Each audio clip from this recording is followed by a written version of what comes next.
Hey guys, here I am Shailesh Kapoor with another video book of engineering physics।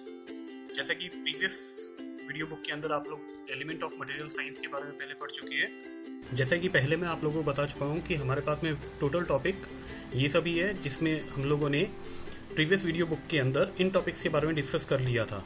अब जो हमारे topics है वो है energy band in solid, classification of solid on the basis of energy band gap, जिसके बारे में आप लोग जानते हैं कि एनर्जी बैंड गैप के अकॉर्डिंग सॉलिड्स को 3 पार्ट्स में डिवाइड किया है, इंसुलेटर, कंडक्टर एंड सेमीकंडक्टर। इस वीडियो बुक में हम लोग इंसुलेटर और कंडक्टर के बारे में पढ़ेंगे और साथ में इंजीनियरिंग फिजिक्स का मोस्ट इंपॉर्टेंट या इंजीनियरिंग का most important topic that is semiconductor, इसके बारे में भी हम लोगों को इसमें देखना होगा। तो लेट्स बिगिन। आज की वीडियो बुक का फर्स्ट टॉपिक है energy band in solid. Energy band in solid में हम लोगों को ये देखना है कि इलेक्ट्रॉन किस तरह से फिलअप होते हैं एनर्जी बैंड्स में। जैसे कि हम लोग जानते हैं, सबसे पहले इलेक्ट्रॉन्स लोअर एनर्जी लेवल्स में फिलअप होते हैं, उसके बाद में इलेक्ट्रॉन्स हायर एनर्जी लेवल्स में फिल होना स्टार्ट होते हैं। एनर्जी बैंड थ्योरी के अकॉर्डिंग 2 इंपॉर्टेंट टर्म्स है, valence band and conduction band. तो वैलेंस बैंड वो बैंड है जिसमें लास्ट इलेक्ट्रॉन फिलअप होगा, और इसके बाद का जो भी एनर्जी बैंड होता है that is known as conduction band, जिस एक्साइटेड इलेक्ट्रॉन्स या वैलेंस बैंड के आगे के इलेक्ट्रॉन्स फिलअप होंगे। वैलेंस बैंड और कंडक्शन बैंड की थ्योरी को समझने के लिए ये एक एटम है और एटम के ये कुछ ऑर्बिटल्स है। इन ऑर्बिटल्स में इलेक्ट्रॉन्स किस तरह से फेल होते हैं, कुछ यहाँ पर इस तरह से दिखा रखा है। रेड कलर के जो डॉट्स है दीज आर इलेक्ट्रॉन्स, और ग्रीन कलर के जो डॉट्स यहाँ पर ब्लिंक कर रहे हैं दीज आर फ्री इलेक्ट्रॉन्स। इस चीज को और भी ज्यादा एक्सप्लेन करने के लिए कंडक्शन बैंड वैलेंस बैंड की थ्योरी को समझने के लिए हम लोग देखते हैं किसी भी एटम के orbitals, energy bands and conduction band और वैलेंस बैंड के लिए ये सबसे पहले हमारे पास लोअर एनर्जी लेवल जिसमें पूरी तरह से इलेक्ट्रॉन्स फील्ड रहते हैं, ये सभी बाउंडेड या पेयर्ड इलेक्ट्रॉन्स है। इसके बाद में हमारे पास में आते हैं वैलेंस बैंड, जैसे कि यहाँ पर सेकंड लास्ट जो सर्कल है या ऑर्बिट है इसको वैलेंस बैंड बताया गया है। इस वैलेंस बैंड में जो भी इलेक्ट्रॉन्स अवेलेबल होंगे these are valence electrons. Last जिसके अंदर हमारे पास में और वैलेंस बैंड के बाद में जहां पर इलेक्ट्रॉन्स हमारे पास में फील्ड होते हैं that is known as conduction band. यहाँ पर एक्साइटेड इलेक्ट्रॉन या फ्री इलेक्ट्रॉन्स होंगे जो कंडक्शन बैंड में मिलेंगे, these are known as conduction electrons. तो यहाँ पर अगेन आपको एक बार बता दूं, ब्लू कलर के डॉट्स जो ब्लिंक कर रहे हैं these are valence band electrons, और ग्रीन कलर के जो डॉट्स आपको नजर आ रहे हैं these are conduction band electron. Valence band और कंडक्शन बैंड के बारे में आप लोग क्लास 11th और 12th में अच्छे से पढ़ चुके हैं। इन दोनों के बीच का जो ब्लैंक स्पेस आपको नजर आ रहा है यहाँ पर, this is known as energy band gap.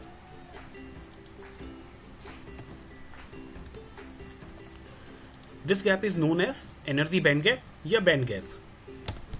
Engineering physics में एक और टॉपिक हमारे पास में इंपॉर्टेंट रहता है जिसमें आप लोग एक्सप्लेन करती है न्यूक्लियस के साथ में जैसे जैसे डिस्टेंस इंक्रीज होती है उसकी एनर्जी में क्या चेंज आता है। इस चीज को एक्सप्लेन करने के लिए हमें इस ग्राफ को एक्सप्लेन करना होता है, जो कि हमारे पास में एनर्जी और डिस्टेंस के साथ में बनाया गया है। इसमें जैसे जैसे इलेक्ट्रॉन्स ऑर्बिटल्स में फिल होने लगते हैं उनकी एनर्जी में क्या चेंज आता है वो देखेंगे। जैसे कि N1 में हमारे पास में 2 इलेक्ट्रॉन्स है, N2 में 2 इलेक्ट्रॉन्स है, जैसे आप लोग जानते हो 1s2, 2s2, 2p6, 3s2, 3p6। इसी तरह से इलेक्ट्रॉन्स फिल हो रहे हैं। n=4 में भी हमारे पास में कुछ इलेक्ट्रॉन शो किए हैं। ये जो 2 इलेक्ट्रॉन्स यहाँ पर शो हो रहे हैं ये हमारे पास में कंडक्शन इलेक्ट्रॉन है या कंडक्शन बैंड इलेक्ट्रॉन्स है। तो इनकी एनर्जी में जो ग्राफ आएगा वो कुछ इस तरह से होगा। तो इसके डिस्क्रिप्टिव नोट्स आपको लिंक में मिल जाएंगे जिसको आप डाउनलोड कर सकते हैं और रीड कर सकते हैं। इसी की थ्योरी आपको एग्जामिनेशन में क्लियरली लिखनी होगी विद दिस ग्राफ। इन सब कंसेप्ट्स के बेसिस पर हम लोगों को पता चल जाता है वैलेंस बैंड और कंडक्शन बैंड एग्जैक्टली क्या चीज़ है।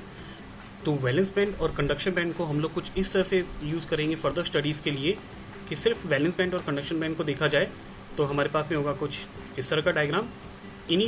इसी डायग्राम के बेस पर हम लोग देखेंगे क्लासिफिकेशन ऑफ सॉलिड।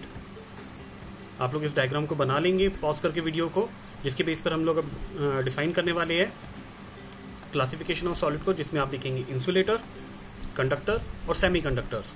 तो first topic is insulator. On the basis of valence band and conduction band, insulator on the basis of energy band gap वो एलिमेंट या वो मटेरियल है जिनके बीच में एनर्जी बैंड गैप Eg, जिसको यहाँ पर Ec माइनस Ev से दिखाया गया है, उसकी वैल्यू हमेशा और हमेशा 3 इलेक्ट्रॉन वोल्ट से ग्रेटर हो। ऐसे एलिमेंट्स और मटेरियल्स को, ऐसे सॉलिड्स को हम लोग इंसुलेटर कहते हैं। On the basis of energy band gap, next हमारे पास में है कंडक्टर। कंडक्टर में जैसा आप लोग जानते हैं कि कंडक्शन बैंड में फ्री इलेक्ट्रॉन्स अवेलेबल होते हैं, तभी पॉसिबल होगा जब वैलेंस बैंड और कंडक्शन बैंड एक दूसरे से ओवरलैप हो जाए, और इस ओवरलैप रीजन में वैलेंस बैंड के इलेक्ट्रॉन्स भी कंडक्शन बैंड में अवेलेबल होते हैं, जो कि रिस्पॉन्सिबल होते हैं कंडक्टिविटी के लिए। सो वी कैन से कि एनर्जी बैंड गैप की वैल्यू यहाँ पर हमारे पास होगी 0। Last one is semiconductor. तो एनर्जी बैंड गैप के कंसेप्ट पर अगर देखा जाए तो वैलेंस बैंड और कंडक्शन बैंड के बीच में जो बैंड गैप है, जिसको फॉरबिडन एनर्जी गैप या एनर्जी बैंड गैप कहते हैं, इसकी वैल्यू 1 इलेक्ट्रॉन वोल्ट के अप्रॉक्सीमेटली इक्वल या 1 इलेक्ट्रॉन वोल्ट से कम होती है। तो ऐसे एलिमेंट्स और मटेरियल्स को हम लोग बोलेंगे सेमीकंडक्टर्स।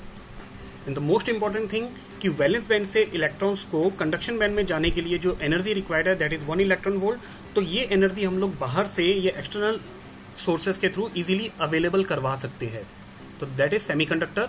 इंसुलेटर, कंडक्टर और सेमीकंडक्टर, इनका कंपैरिजन अगर देखा जाए तो आपके पास में ये है, जिसको आप वीडियो को पॉज करके इजीली नोट कर सकते हैं। यही आपके पास में एग्जामिनेशन में ज़्यादा से ज़्यादा पूछा जाता है कि तीनों के बीच में डिफरेंस को आप एक्सप्लेन करें। इसी के साथ आज की वीडियो बुक ओवर होती है, और बचे हुए कंसेप्ट्स के लिए, बचे हुए टॉपिक्स के लिए नेक्स्ट वीडियो में हम लोग डिस्कस करेंगे। So if you understand the concept then please hit like. Thank you.